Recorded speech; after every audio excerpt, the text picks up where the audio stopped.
আমি আপনাদেরকে আজকে শত বছরের পুরাতন একটি গাছ দেখাবো। এই গাছটি হলো কত বছর আগে লাগিয়েছে গ্রামের কোনো মুরব্বী কিংবা কেউ বলতে পারে না কত বছর আগে এই গাছটি লাগানো হয়েছে। আসসালামু আলাইকুম, সবাই কেমন আছেন? আশা করি সবাই ভালো আছেন। আমি এই মুহূর্তে আছি চরপাড়া এবং পাঞ্জাবনগর, এই দুই গ্রামের মাঝামাঝি একটি ঈদগাহ মাঠ, বহু পুরাতন ঈদগাহ মাঠ। চলুন আপনাদেরকে দেখাই, ঘুরে ঘুরে দেখাই সেই ঈদগাহ মাঠের পরিস্থিতি। আসুন আসুন আপনাদেরকে দেখাই।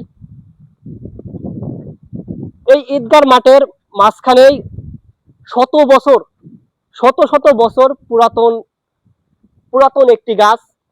এই গাছের এই গাছ কত বছর আগে লাগানো হয়েছে এখন পর্যন্ত কেউ বলতে পারে না। কোনো মুরব্বী কিংবা পুরাতন যারা যারা আগের যুগের কোনো মুরব্বীরা আছে তারা বলতে পারে না এই গাছটি কত বছর আগে লাগানো হয়েছে, কত বছর আগে লাগানো হয়েছে। এটা দেখেন, এই দেখুন ঈদগাহ মাঠের অবস্থা দেখুন। আর গাছটা দেখুন, গাছটা পুরা একটি ঈদগাহ মাঠ ছায়া নিছে গাছটি। বহু পুরাতন একটি গাছ। আমার মনে হয় আমার লাইভে আমি এত পুরাতন গাছ দেখি নাই, এই প্রথম এই গাছটি দেখলাম। এই জন্য আপনাদেরকেও আমি দেখাচ্ছি। দেখুন, আপনিও দেখুন, ঘুরে ঘুরে দেখাবো আপনাদেরকে, গাছটি সম্পূর্ণ দেখাবো, গাছটি আপনাদেরকে সম্পূর্ণ দেখাবো।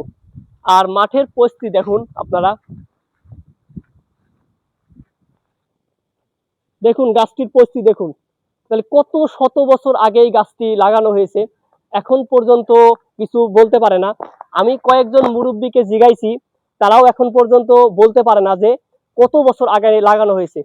তারাও বলে যে আমরা আমরা জন্মের পর থেকে দেখতেছি এই গাছটি। সবাই ভালো থাকবেন, সুস্থ থাকবেন। আসসালামু আলাইকুম।